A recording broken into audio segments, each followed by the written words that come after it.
Hello there, welcome back to the Southern Distance.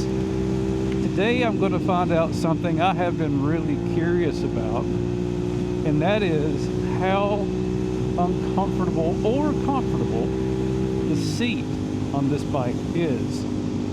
Now I feel like every motorcycle that you buy, somebody has some kind of complaint about the seat. It just seems to be a thing, and somehow we all think that if we change the seat or we invest about $500 to Corbin or Sargent or whoever, that the seat is going to be better. Now, I have found that on shorter rides, which is the only type of rides that I've done on this bike, that the seat's been fine. It is a wide seat, and I don't really mind it because it's, you know, a wider seat will tend to spread the weight of your posterior across the width of that seat, where a smaller seat may place more pressure on your tailbone or your hips. But so far it's been fun, but I haven't spent more than, say, an hour on the bike, and probably not even that. It's just been short rides around the house. We've had the wettest winter you could possibly imagine here in the southeast. The wettest in this town since 1929. Until today, it just felt like I've been living in Seattle. So I'm taking advantage of this much improved weather. It's about 78 degrees. Weird overcast thing going on, to get out here and ride for a couple of hours. So before we get into where we're riding, let me pull over here and get some Go Juice and maybe reposition my mic. Now, I would have waited till the gas had run lower, but I did put a bit of fuel cleaner in here, so I want to make sure that it's not too strong. Oh, we're not that low. We only needed a gallon. That was beyond quick. We'll also turn on the old Insta360 cam up front. I got the new X5 complete with lens covers that I've never taken off. There we go.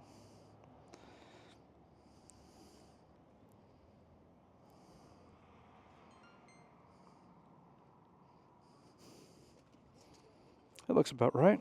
All right, let's hop to it. I'm also excited to try out these new mirrors from Oxford. I had some no-name mirrors on here before, and you couldn't see anything out of them. I will tell you right away that at around, what is that, about $7 grand, you are getting some vibration through these mirrors that I don't remember being on the old mirrors, but I don't know.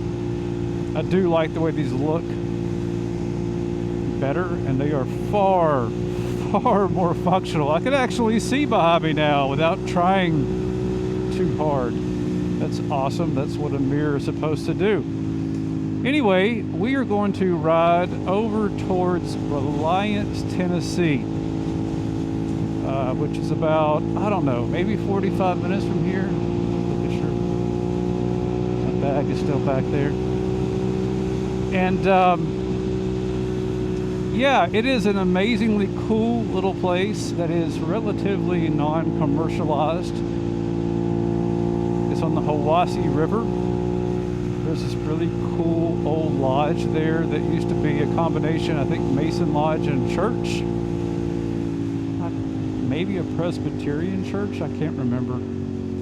But anyway, really neat little place. It's like when you go over there, it's like you pop out of a portal into another time, because there's no hotels, there's no really heavy commercialization. It's just a really neat little spot that is unspoiled to date. I'm sure at some point when the family that owns it passes on, it will get spoiled by whoever gobbles it up.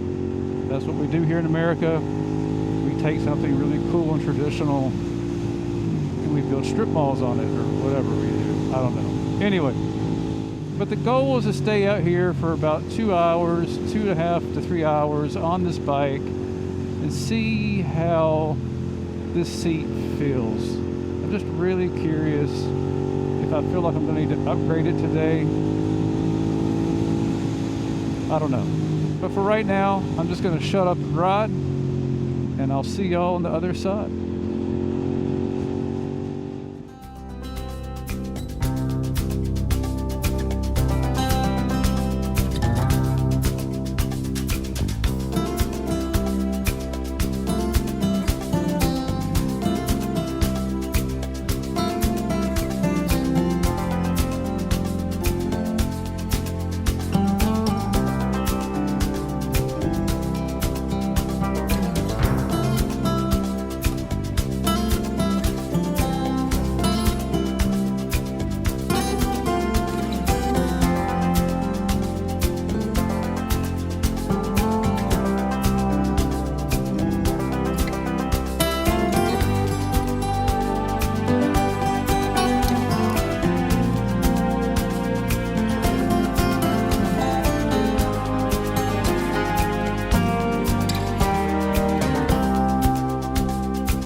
So I've made it to the northern part of my trip.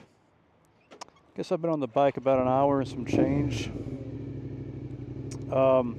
Stopped over here at this amazing spot to people watch, because this is where a lot of the rafters launch from, over this really scary dam.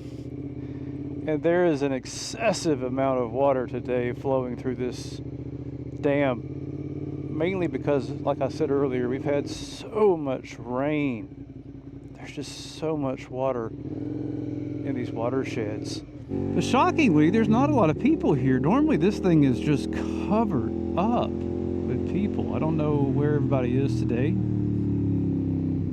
Not seeing a ton of rafters in the water. Likely because of the super cool temps we're having. I mean, we're in the 70s today. That water is probably super cold. Super duper cold.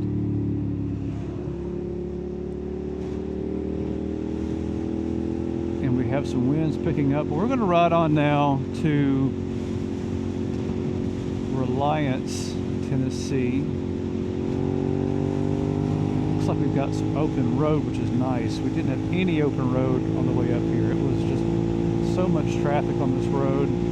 If you're ever in the Chattanooga area and you don't come out here, you are doing yourself a disservice. That is for sure. I will take a moment to talk about the overall ergonomics. I know I was going to talk about the seat, and that is obviously very important.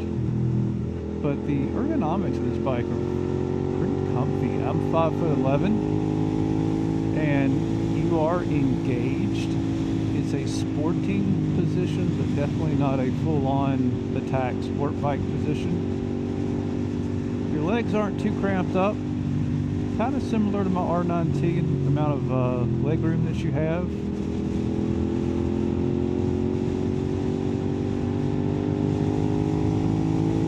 Your arms are a little close together, but I like that.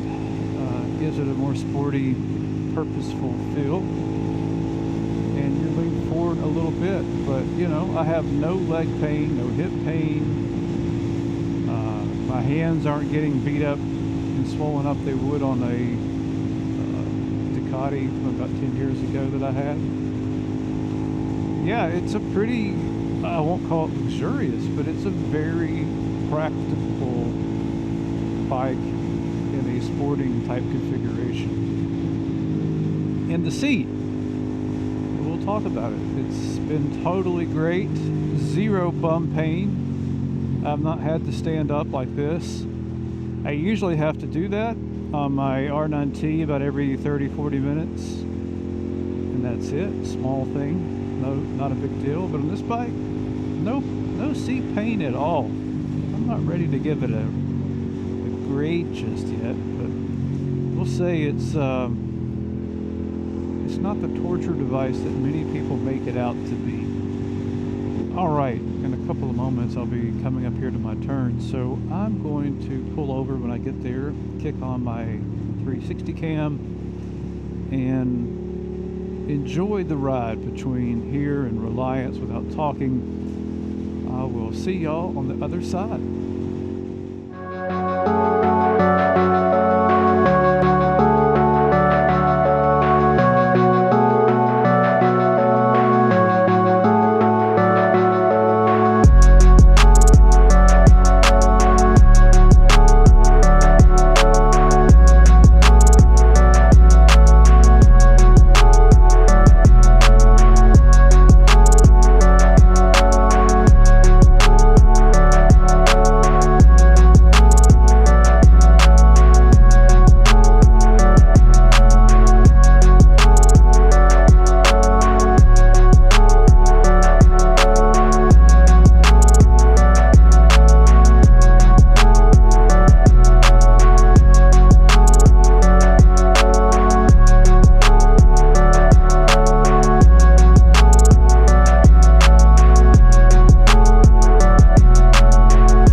So the question was, is the seat on the SV650 good enough? And I think for the type of riding that I do, it definitely is. I rode about 3.5 to 4 hours yesterday, and this seat is very wide, and it did not cause me any pain in the posterior whatsoever. To compare that with the R9T, for example, after about 30 to 45 minutes on the R9T, I get a little bit of burning back here, and it's easily sorted out. All that I need to do is shut the neighbor's dogs up, and if I can't do that, I just need to stand up on the bike and let the blood flow for just a moment, like 10 seconds, and I'm good for another, say, 20 to 40 minutes on the R9T. But that didn't happen here. And I think this is, again, because the seat is very, very wide and it spreads that weight out. And since I'm talking about comfort, I'll go on to say that the ergonomics of the bike are overall pretty decent. I didn't get any pain up here on the wrist or the hands, which was great. I used to have a Ducati Monster, and I used to get a lot of discomfort as a combination of the cheap suspension and the slightly leaned forward ankle. Again, didn't happen. I did get a little bit of pain in the knee area, but I'm 49 years old, and this just comes with age. I'm not incredibly cramped on this bike. You can see that, that's not that bad of a knee angle, but it was enough after 3.5 to 4 hours to cause me a bit of discomfort. So anyway, that's really all I have to say about it. A+ Suzuki on the seat design of this bike. If you have any questions about the SV650, let me know in the comments below. If you haven't already, subscribe to the channel. And until next time, ride safe.